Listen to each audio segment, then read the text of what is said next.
안녕하십니까. 범죄사회학 배상훈입니다. 9장 2부죠. 주차로는 8주차이고 9장 이제 2부에 들어섰습니다. 1부에서는 셔덜랜드의 학습 이론에 대한 전체적인 내용을 했고, 그 다음에 이제 문화, 하위 문화 이론에 대해서 얘기를 했습니다. 자, 퀴즈를 내도록 하겠죠. 퀴즈 첫 번째는 셔덜랜드의 차별 접촉 이론에서 두 가지 기본 요소가 뭔지에 대해서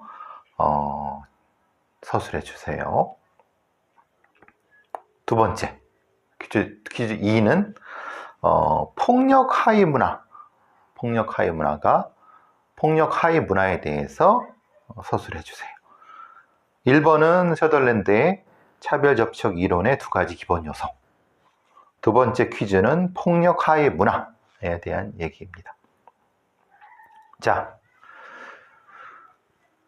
이제 2부 들어가야죠. 앞에서 1부에서 한 내용들은 셔덜랜드는 문화 또는 학습 이런 얘기를 했는데, 친밀한 집단에 의해서 그리고 어떤 내용들이 학습이 된다 얘기를 했는데, 조금 이제 여러분이 생각해도 조금 뭔가 좀 부족한 부분이 생각나지 않으세요?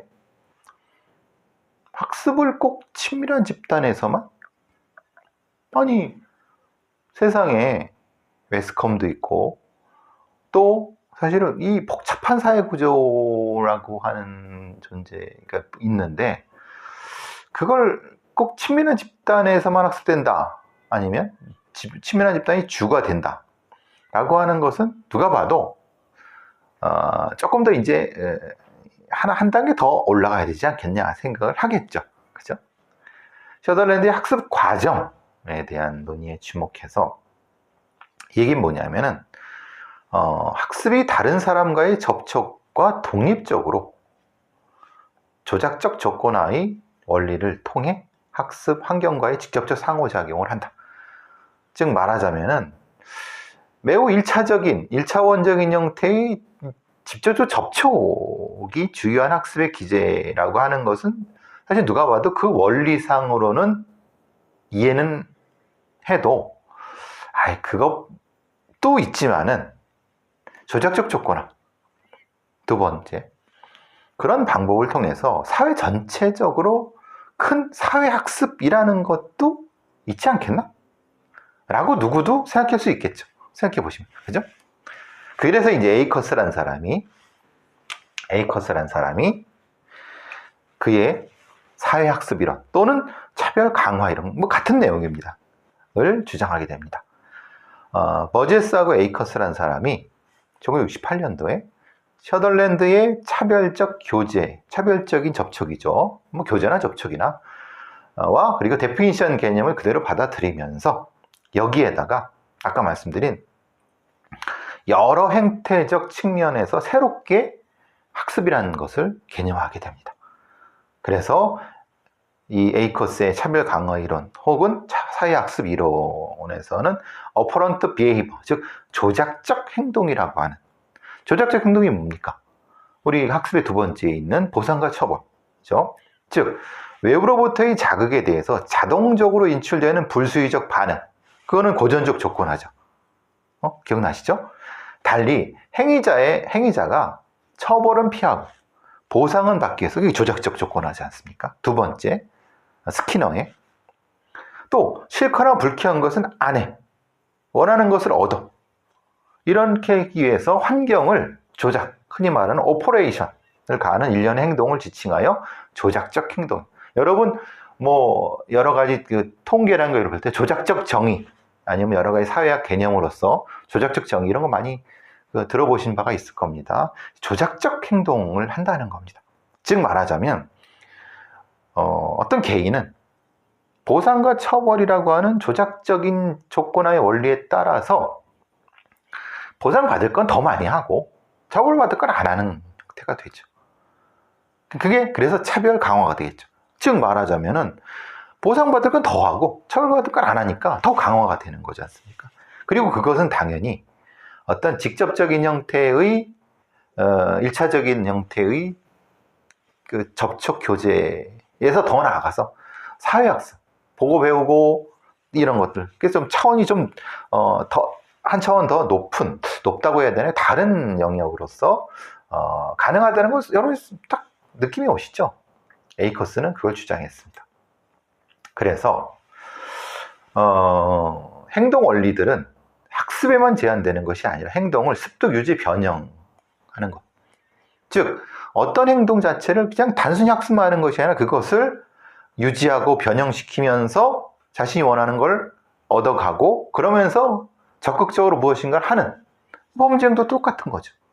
즉 사회학습, 차별 강화 이론은 범죄 행동을 유발, 억제하는 요인과 규범적 행위를 촉진, 저해하는 요인을 모두 포함하면서 범죄 행동을 유발하고 억제하고 규범적 행위를 촉진하고 저해하는 요인을 모두 포함하면서 범죄 일탈에 대해서 포괄적으로 설명할 수 있겠죠. 그렇지 않습니까? 왜 그러면 어떤 개인은 어떤 이득을 얻기 위해서 범죄를 하기도 하고 또 처벌을 피하기 위해서 안 하기도 하고 이것이 규범적이란 행위인 걸 규범 행위를 쫓아가기도 하고 또 그것을 또 안 하기도 하고 이런 것들 전체적으로 할 수 있겠죠. 그러니까 그러면 에이커스의 이 얘기는 셔덜랜드의 그 얘기를 좀 더 보완 강화하는 거라고 볼 수 있겠죠. 자, 다시 정리하죠. 차별적 교제가 뭘까? 차별적 교제는 어쨌든 행태적 상호작용 영역과 규범적 영역을 가지고 있고 상호작용 영역, 그러니까 특정 유형의 행동을 하는 사람과 직접적인 교제, 상호작용뿐이 아니라 간접적인 교제와 증거 집단에 대한 동의시를 포함하는 보통 이제 자신의 어떤 직접적인 교제를 통해서 학습하는 것도 있지만은 간접적인 그러니까 책이나 여러분 유튜브로 많이 보고 배우지 않습니까? 이런 걸 통해서 끊임없이 동일시하고 배제하고 그러면서 학습이 되는 겁니다. 규범적 영역, 즉 말하자면 교제를 통해서 그러니까 접촉을 통해서 노출되는 다양한 규범과 가치 유형을 여러분은 보고 배웁니다. 그래서 거기에 따라서 또 여러분이 행동의 선택을 하게 되죠. 즉 차별적 교제, 차별적 접촉이 이루어지는 집단은 사회학습 기제가 작동되는 주된 사회적 맥락을 제공하죠. 여러분이 만나는 여러 가지 이제 뭐 친구 집단도 있을 수 있겠고 아니면 여러분의 조기 축구에 간다 아니면 뭐 여러분이 동아리 간다 그러면 거기서 기본적으로 사회학습의 기제가 제공되는 겁니다. 같은 맥락에서 범죄 행위나 규범적 행위를 위한 어떤 특정한 데피니션에 노출됐을 때 모방, 차별 강화를 제공합니다. 여러분 어떤 사람의 행동을 모방해서 여러분 거기 떡 따라하는 경우도 있지만은 그러면서 차별적 강화를 이렇게 되죠. 왜? 저렇게 하면 너무 뭔가를 많이 할 것 같은데 그럼 여러분 그대로 따라하죠. 또 싫은 건 그대로 안 해요. 차별적 강화. 이게 에이커스의 주요한 내용입니다.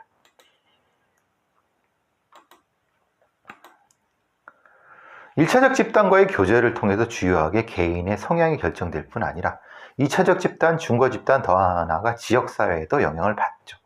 그러나 그래도 가장 중요한 것은 1차 집단.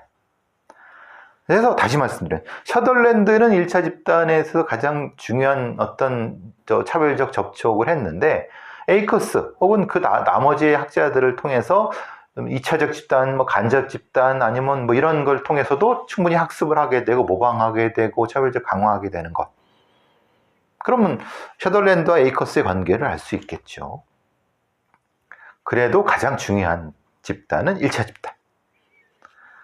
데피니션이라고 하는 것은 주어진 행위에 개인이 부여하는 의미와 태도. 여러분 어떤 정의, 이건 저스티스가 아닙니다. 데피니션. 어떤 행위에 대해서 여러분이 거기에 부여하는 의미와 태도입니다. 그게 지향, 합리화, 상황, 정의 또는 도덕적 평가. 이거 다 그런 얘기죠. 그러면 일반 정의는 뭘까요? 일반 정의는 규범적 행위 그리고 뭐 종교적 도덕적 가치 규범 이걸 일반 정의, 일반 general definition이죠. 그럼 특수정의는 special definition은 개인의 구체적인 행위에 대한 태도입니다. 그러니까 앞에 말하는 일반적 정의, 일반 정의라고 하는 것은 일반적 general definition은 어떤 그 규범 행위 또는 도덕적 인습적 규범, 좀 큰 기준이죠. 근데 특수, 스페셜 데피니션은 그게 아니라 개인이 구체적 행위에 대한 태도입니다. 아, 내가 지금 마약을 해? 아니 담배를 피워? 술을 먹어? 그걸 지켜야 돼? 아니야, 안 해야 돼? 나쁘다고 생각해야 돼? 아니야, 괜찮아. 이런 것들. 지금 상황에서 데피니션. 여러분은 끊임없이 특수정의, 스페셜 데피니션의 상황에 놓이게 되죠. 그죠? 규범적 인습적 가치는 범죄에 대해서 부정적이에요. 여러분 다 그럴 거예요. 그런데 범죄나 일탈행위, 그러니까 아까 말씀드린 것처럼 뭐 빨간 불일 때 건너가, 요거는 괜찮겠지. 그래서 일종의 여러분의 가치를 중화시켜 버립니다. 그래서 긍정적 정의로 바꿔요. 그 행위가 도덕적으로 바람직하거나 전적으로 허용될 수 있다는 신념. 그러니까 여러분은 사람을 죽이면 안 돼, 도둑질하면 안 돼, 아니면은 또 뭐 다른 어떤 범죄를 저지르면 안 돼. 그 긍정적 정의예요. 그죠? 근데 중화적 정의는 뭐냐면 범죄를 정당화하거나 변명을 통해서 범죄에 대해 우호적 태도를 가져요. 오죽했으면은 도둑질을 했겠어. 아니, 저 때는 어쩔 수 없어. 저 때는 그냥 바쁘니까 빨간불일 때 건넜겠지. 그리고 아니, 신호를 지금 저 신호 받아서 건너지 않으면, 빨간불임에도 건너지 않으면 학교 늦을 것 같아. 그래서 일종의 변명을 하는 거죠. 그래서 그 행위에 대해서 일종의 우호적 태도를 갖는 겁니다. 그건 중화적 정의. 대체로 사람들은 어떤 행위가 바람직하지 않다고 생각하더라도 특정한 상황에 나니까 괜찮아, 요 상황이니까 괜찮아 라고 정당화, 변명, 이렇게 나쁜 행동 아니라고 일종의 중화시켜 버립니다. 여러분도 대부분 그러시죠? 안 그런 분도 있겠지만, 이러한 범죄 일탈에 대한 비우호적 정의는 모방이나 차별적 강화를 통해 발전합니다. 그러니까 여러분의 어르신들, 부모님들이 여러분이 초등학생쯤에 이렇게 외국 산책을 하는데 부모님이 빨간불인데도 건너면서 이건 어쩔 수 없어, 빨리 가야 되는데 이게 중화적 정의입니다. 변명을 하지만 그러니까 그렇게 하지 않으면 그걸 행동하는 게 자신의 일반적인 규범적인 가치하고 충돌하잖아요. 그런 걸 얘기를 합니다. 이런 것들이 모두 에이커스는 사회학습 이론으로 설명하고 있습니다. 그럴 것 같지 않습니까, 여러분? 자, 그래서 차별적 강화, 즉 차별적 강화는 행위의 결과로 나타나는 보상과 처벌 간의 균형. 그래서 적극적 강화와 소극적 강화가 있죠. 그 행위로 인해서 보상이 높아질 때는 반복적 가능성이 높고, 그렇죠? 그 행위를 해갖고 얻는 게 많아. 그럼 계속 그 행동을 하는 거예요. 근데 그러니까 적극적 강화죠. 반대, 그 행위로 인해서 처벌과 같은 고통이 크다면은 그 행동을 하지 않아요. 소극적 강화. 물론 반대 관계도 성립하겠죠. 교제와 마찬가지로 강화, 리인포스먼트도 역시 크기, 빈도, 여러 가지 다양한 측면이 있어서 보상의 크기가 클수록, 또는 빈번히 이루어질수록, 또는 그러니까 보상의 가능성이 클수록 계속 반복돼요. 그래서 이제 이게 차별적 강화입니다. 차별적 강화 이론이죠. 사실 이렇게 교육이 되고 학습이 되고 그러는 거죠. 강화 요인과 처벌 요인이라고 하는 것은 약물과 알코올의 직접적인 물리적 효과와 같이 비사회적일 수 있습니다. 말하자면은 예를 들면은 사회적인 요인이 아닌 형태라도 강화가 될 수도 있고 처벌을 할 수도 있는 다양한 방식이 있습니다. 여러분 주변 살면서 강화 요인 뭐죠? 여러분이 그 행동을 함으로써 얻어질 수 있는 많은 요인들, 그리고 그 행동을 함으로써 불이익을 받을 수 있는 것들이 많이 존재하죠. 모방이라고 하는 것은 다른 사람의 행동을 관찰한 후에 그것과 유사하게 행동하는 것을 얘기를 합니다. 모방 여부는 모방 대상의 특성, 관찰된 행동 및 결과에 의해 영향을 받죠. 일차적 진단이나 대중매체에서의 관찰은 수능행위, 일탈행위 모두에 영향을 받습니다. 여러분은 항상 다른 사람들을 모방을 해서 그 특성을 가지고 관찰된 행동을 통해서 무엇인가를 하게 됩니다. 모방입니다. 일차적 집단한테도 모방을 할 수 있지만 대중매체를 통해서도 여러분 모방할 수 있죠. 인간의 어떤 학습 기제 중에 하나입니다. 이제 이거는 뭐 일반적으로 여러분 많이 이해하시는 거니까 굳이 뭐 제가 더 설명할 필요는 없을 것 같아요. 자, 이제부터는 에이커스에 대한 얘기를 했어요. 차별적 강화, 사회학습 이론입니다. 그 다음에 세 학자에 대한 얘기를 합니다. 에선스의 폭력화 이론, 캐치의 범죄의 매력, 짐바르도의 루시퍼 효과, 세 가지로 합니다.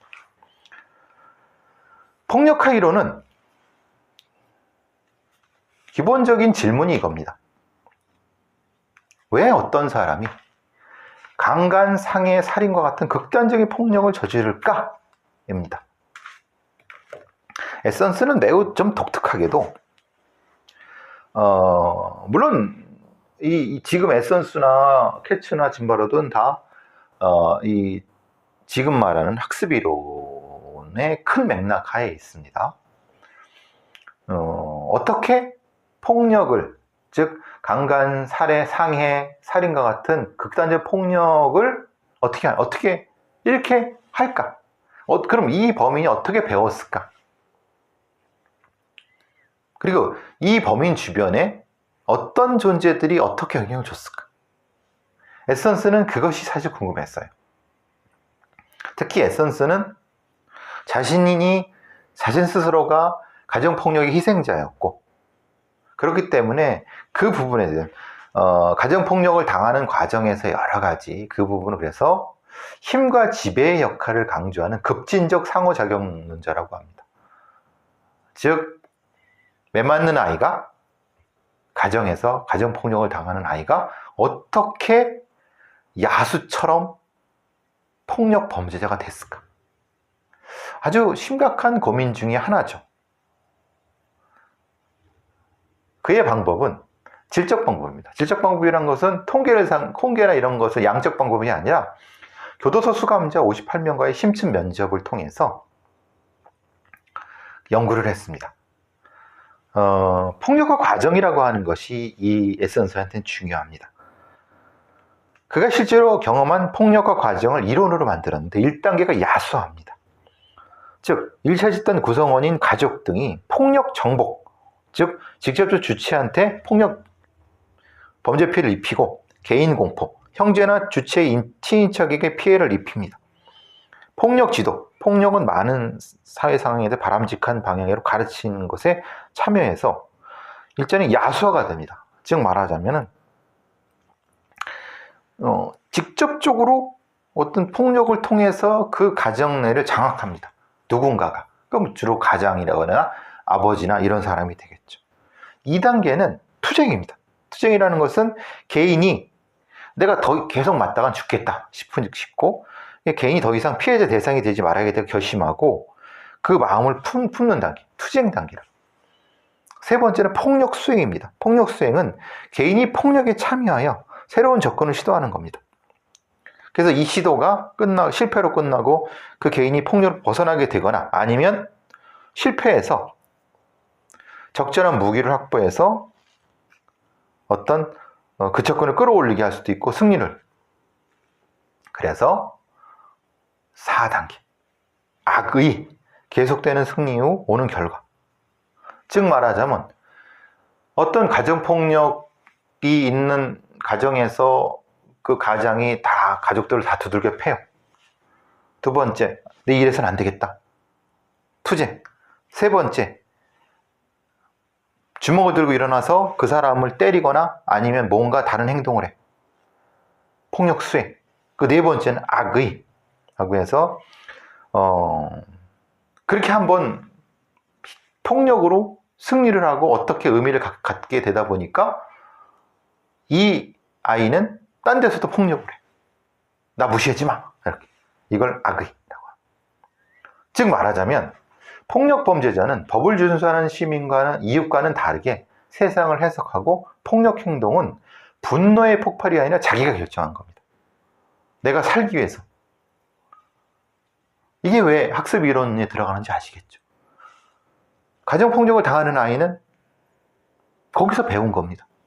내가 살아남기 위해서 폭력을 행사해야 되고 그걸 반복하다 보니까 자기가 폭력의 또 가해자가 돼. 이런 형태가 되는 거죠. 불행하죠. 글쎄요. 이게 이제 에선스의 폭력화 이론인데 그 에선스는 조금 더 진행하면서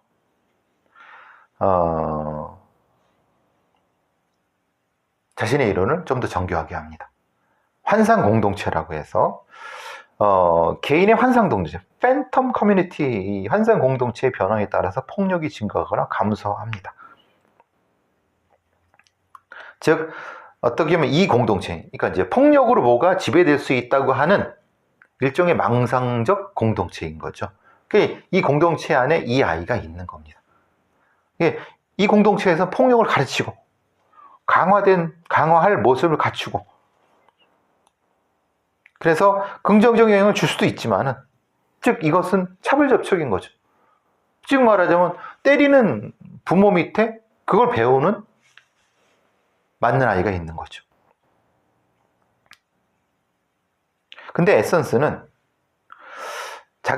그러면 에선스는 학자가 아니라 어디 가서 폭력배가 됐겠죠. 근데 에선스가 그 폭력의 고리에서 빠져나온 거는 스스로 자신이 궁극적으로 비범죄적 생활 양식을 바꾸게 된 것은 결국은 폭력 수행 단계에서 남을 때리는 어떤 폭력 수행 단계 아니면 가정폭력범한테 그걸 하는 단계에서 실패만이 아니라 어떤 그 환상공동체의 변화 때문에 뭔가 자기가 그것을 좀 바꿨을 것 같다는 생각이 들어요. 근데 이렇게 했지만은 에선스는 이 네 가지 앞에 말했던 예를 들어서 조금 수정을 합니다. 5가지 단계로. 아까 말한 투쟁을 반항으로 바꿨고요. 5번째 단계를 넣었습니다. 그걸 폭력적 포식이라고 합니다. 폭력적 포식은 이미 악의를 가지고 지속적으로 폭력을 하다가 이제 5단계를 넣으면 더 이상 너무나도 많은 폭력을 행사해서 다시는 돌아올 수 없는 폭력적 포식 단계, 돌아올 수 있는 시점이라고 합니다.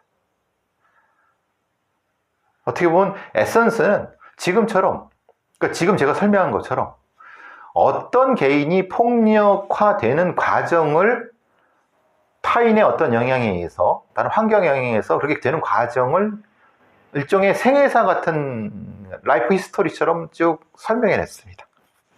그래서 그는 여러 가지 개념들을 얘기했어요. 폭력적 패권 접촉의 3가지 형태로서 폭력적인 개입, 폭력적인 충돌, 패권 다툼, 역할 요구, 역할 거절, 역할 분쟁, 역할 강제, 역할 결정인데 딱히 이렇게 심각하게 중요한 건 아니라 하더라도 공동체는 공공의 또는 악의의 또는 격동의 이렇게 한다고 하는데 이것은 제가 보기에는 이 학습이론에서 에선스의 주장에서 그게 크게 중심적인 내용은 아니지만은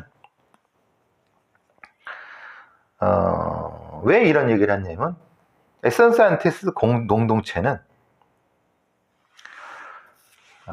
폭력이 아닌 방식으로 공동체가 문제를 해결하게 되면은 그것은 공공의 공동체가 되는 거지만 그렇지 않고 분쟁을 해결하는 데 있어서 폭력적으로 해결하는 데는 악의의 공동체가 되는 거죠.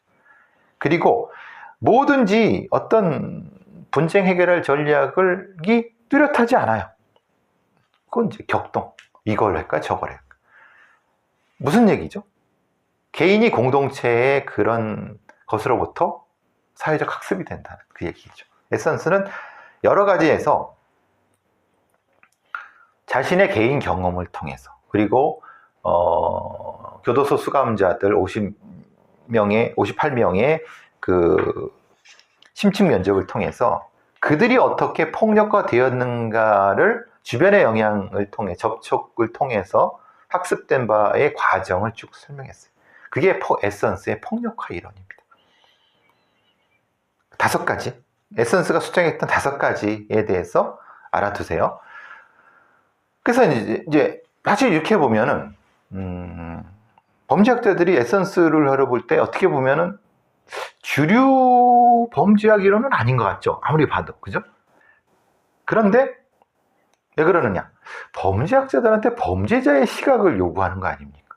범죄자가 어떻게 주체적으로 폭력의 범죄자가 됐는가에 대해서 설명하는 거니까. 그러니까 에센스 자신은 그런 경험이 있기 때문에 잘 설명할 수 있지만은 보통 일반 학자들은 좀 잠깐 좀 꺼리낌할 수도 있죠. 비폭력에서 폭력적인 일까지의 단계를 거치는 이들의 마음에 접근하는 능력이 있어서 본능적으로 강하죠. 그렇지 않습니까? 그러니까 처음에는 범죄의 폭력의 피해자였다가 가해자가 되는 과정을 단계적으로 이들 마음에 접근하는 그 능력에 있어서는 이 이론은 대단히 강하죠. 그리고 이건 직관적입니다. 이 이론은 직관적으로 폭력화 과정을 요약하는 데는 대단히 잘 작동하죠. 이 이론 자체, 에센스의 폭력화 이론.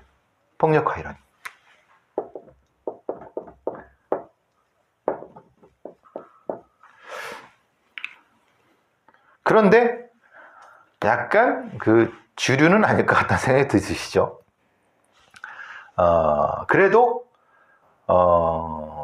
이런 종류의 연구를 함으로써 어떻게 어떤 일개인의 범죄자들이 폭력 범죄자가 되는가에 대한 걸 우리의 어떤 심도 깊은 연구의 스코프를 열어준 건 맞는 것 같습니다.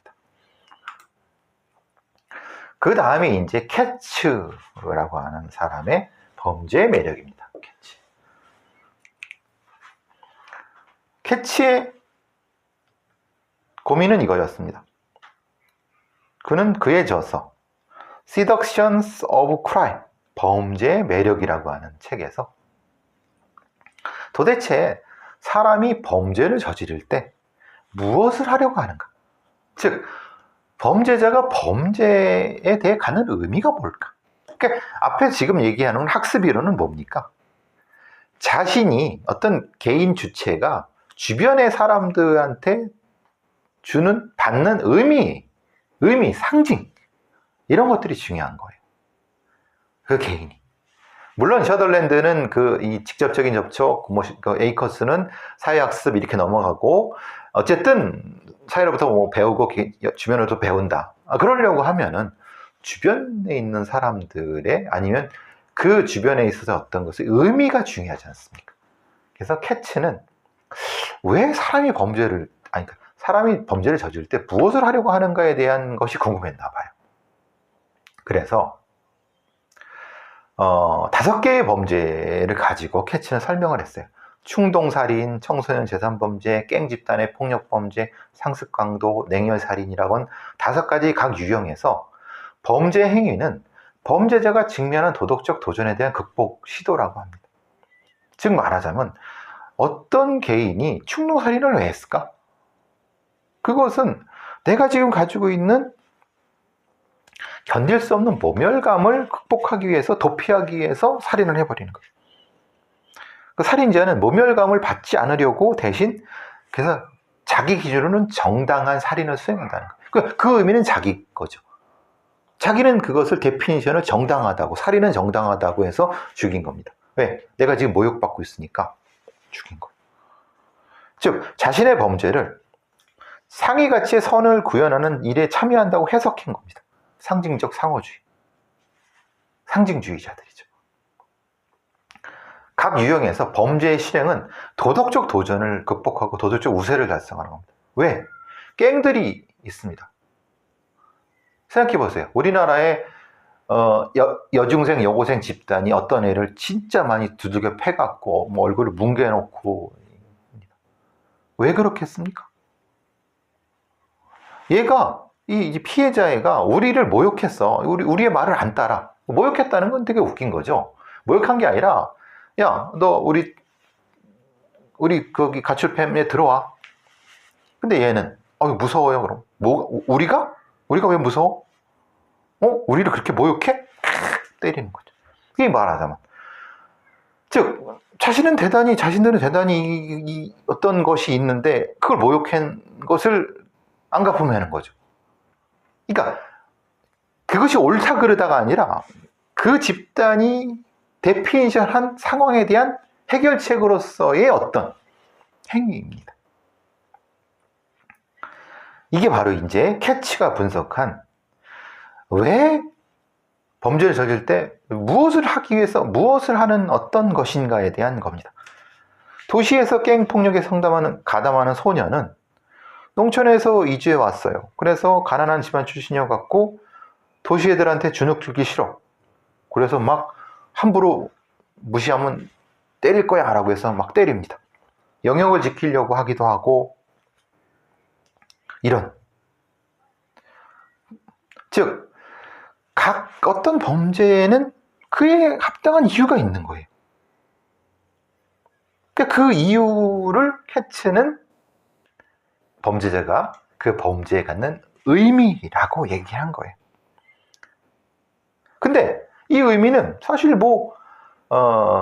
이전에도 여러 그 학자들에 의해서 범죄자의 세계에 대한 기술이 있었습니다. 클리포드 쇼는 비행소년 일대기, 셔덜랜드조차도 전문 절도범, 크래쉬는 횡령 범죄자, 베커는 재즈 음악가의 대마초변, 폴스키는 사기꾼 깽단, 애들러는 마약 거래상, 터넬은 성인 절도범, 라이트와 데커는 침입 절도범과 무장 강도범, 제이콥스는 마약 거래상, 페넬은 이런 여러 학자들이 그런 사람들의 일종의 라이프 히스토리를 통해서 이들이 도대체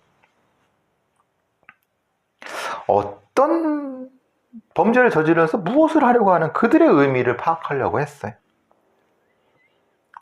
많은 학자들이 그걸 하겠죠. 그래서 왜 그런가 했더니 이건 이제 캐치의 얘기입니다. 범죄자는 범죄를 저지를 때 도덕적 극복을 통해 스릴을 동반하고 범죄를 저지를 때 감각적이고 매력적이고 신비롭고 창조하며 오히려 스릴을 경험해서 그 도덕적이고 감각적인 매력 때문에 범죄를 하는 것. 그래서 이게 캐치는 범죄의 매력이라는 얘기를 합니다. 근데 이것은 글쎄요. 여러분이 생각하면 뭐야? 범죄가 매력이 있다는 거예요? 그게 아니라 그 범죄를 할 때 할 이유가 있잖아요. 내가 모욕당하니까 그것을 함으로써 나의 존재감이 지켜지는 어떤 수단이 되는 거죠. 그것은 뭡니까? 다른 어떤 환경으로부터 아니 다른 것으로부터 학습된 바예요. 학습된 바를 그 수단을 통해서 수용하는 거죠. 그래서 캐치의 범죄의 매력도 사실 이 캐치의 범죄의 매력 이론은 학습 이론 이 앞에 판에서는 학습 이론 바깥에 있었다고 제 기억을 하는데 안에 들어오면서 사회적 학습을 통해서 이 범죄의 이 어떤 범죄와 범죄 행위의 의미를 재해석함으로써 캐치의 범죄의 매력이라는 것이 성립이 되게 된 거죠. 어떻습니까? 이 캐치가 주장하고자 하는 바는 그겁니다. 범죄자는 범죄를 할 때 자기 나름대로의 사고 구조가 있다는 거예요. 그래서 그 구조를 이해함으로써 범죄 자체를 이해하는 거지, 그게 도덕적으로 옳다 그르다 그 말을 하려고 하는 건 아닙니다. 자, 이제 마지막으로 가죠. 마지막은 여러분도 많이 아시는 짐바르도, 필립 짐바르도, 루시퍼, 악마, 그죠? 악마. 루시퍼 효과입니다. 루시퍼 효과. 어떻습니까? 여러분은 뭐 여기 이라크 전쟁, 미군이 이제 참전했던 이라크 전쟁에서 아부그라이브 교도소에서 21살짜리 미군 여자애가 21살짜리니까 갓 성인 된 애가 이라크 민간인 포로를 발가벗겨놨고 세퍼트로 위협하는 장면들 인터넷 검색해 바로 나올 겁니다. 아부그라이브 교도소에서 미군 여자 미군이 학대, 포로 학대, 아주 잔혹한 고문을 하고 그랬어요. 근데 그 고문을 하고 잔혹한 행위를 했던 그 여자 미군은 자기 고향 미국의 어떤 시골 어떤 주에 가면 너무나도 선량하고 너무나도 모범적인 가정에서 태어난 어떤 모범적인 학생이었어요. 그것이 그 영상이 나온 다음부터 그 고향 마을은 발칵 뒤집혔죠. 저런 애가 아닌데. 여러분 아시는 스탠포드 교도소 실험. 어떤 대학생들을 두 그룹으로 나눴습니다. 하나는 간수, 하나는 죄수. 그러니까 사실은 간수도 아니고 죄수도 아니고 그냥 대학생들이에요. 간수의 옷, 교도관의 옷, 그 다음에 죄수의 옷을 입혀놓고 10명씩 나눠서 놨더니 간수들이 며칠 지나자마자 죄수들을 고문하고 있다는 거예요. 그래서 짐바르도는 금바들의 질문은 짐바르도의 질문은 간단합니다.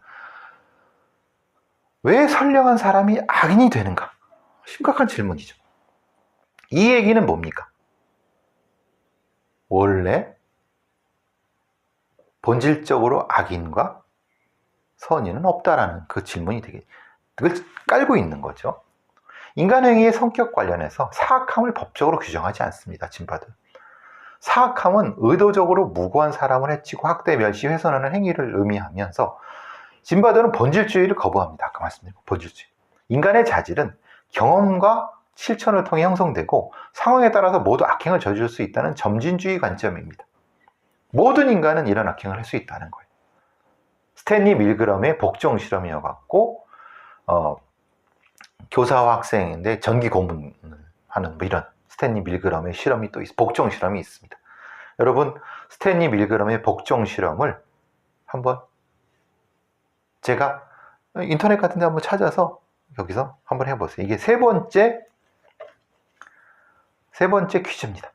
스탠리 밀그램의 복종 실험.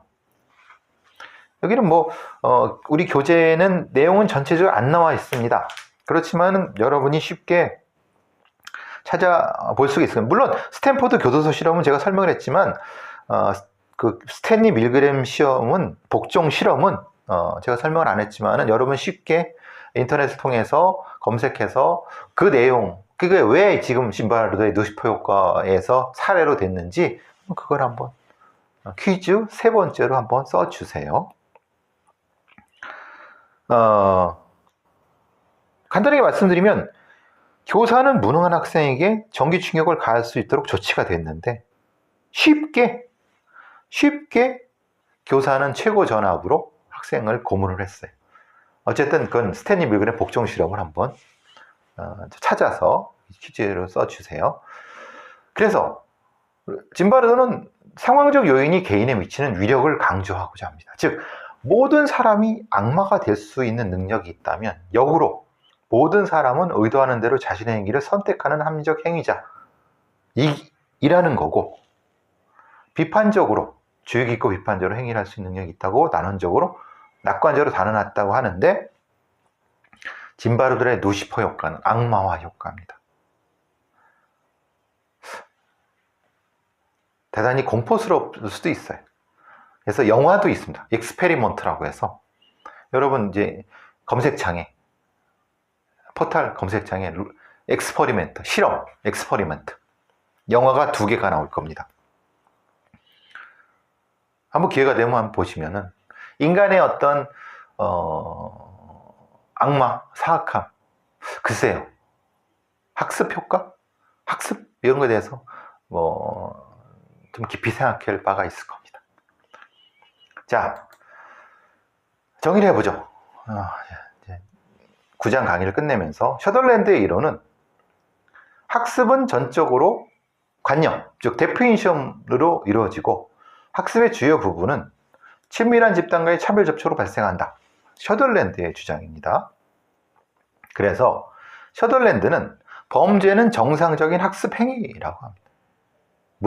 근데 뭐가 정상적이냐? 뭐가 정상적이냐? 그러니까 우리가 배우는 행위다를 범죄가 배우는 것에서 그냥 정상적으로 학습하는 행위라고 하는 겁니다. 그러면 범죄라는 것 자체는 자신의 어떤 특정한 어떤 자기 상황을 해결하기 위해서 하는 어떤 행위인 거죠.